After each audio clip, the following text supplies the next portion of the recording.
आज मैं पहली बार बना रही हूँ वाइट गनाश और ट्रस्ट मी ये इतना कोई उम्दा गनाश बनता है। और जब आप इसे फ्रॉस्ट करते हैं ना तो बस आपके केक को चार चांद लग जाते हैं। जो लोग बटर क्रीम पे काम नहीं करना चाहते या जिन्हें बटर क्रीम नहीं बनानी आती या फिर उनके पास बटर क्रीम केक वाले ऑर्डर्स नहीं आते हैं, so white ganache is for you. आप चाहते हैं कि बटर क्रीम वाली फिनिशिंग आए तो फिर उसके लिए आपको वाइट गनाश के साथ काम करना होगा। पहले मैं रेड वेलवेट केक की फिलिंग क्रीम चीज़ और व्हिप क्रीम के साथ करती थी और मैंने नोटिस किया कि जो हम कोई अच्छी बेकरी से रेड वेलवेट केक खाते हैं या फिर किसी भी बेकरी से खाते हैं वो ज़रा ओवर स्वीट होते हैं। इस बार मैंने डिसाइड किया कि मैं वाइट गनाश के साथ क्रीम चीज़ की फिलिंग बनाती हूँ जो कि 10 on 10 बनी थी। अब हम करेंगे केक को फ्रॉस्ट और ये जी है वाइट गनाश। अब आप इसमें आइडेंटिफाई नहीं कर पाएंगे कि ये बटर क्रीम है या ये वाइट गनाश है। आपको वही मैट लुक देती है ये वाइट गनाश भी जिस तरह से बटर क्रीम देती है, और फ्रिज में रखने के बाद ये वैसे ही ड्राई लुक देगी जैसे बटर क्रीम देती है।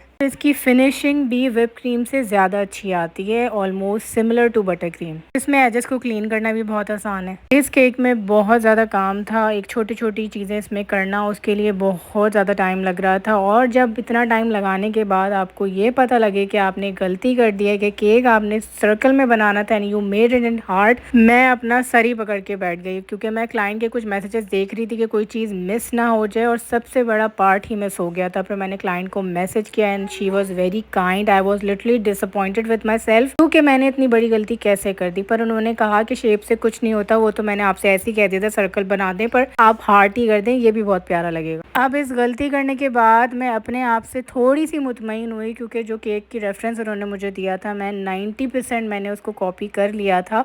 बस हाइट का था कि वो केक ऑलमोस्ट कोई 3 पाउंड से ज़्यादा था रेफरेंस पिक्चर में, और उनको चाहिए था 2 पाउंड, और 2 पाउंड में इतनी हाइट नहीं आती क्योंकि क्रीम वर्क इसमें बहुत ज़्यादा था। In the end everything went well, उनको बहुत पसंद आया, उनका रिएक्शन भी बहुत अच्छा था, रिव्यू भी बहुत अच्छा था, उनके पैसे वसूल और मेरी मेहनत।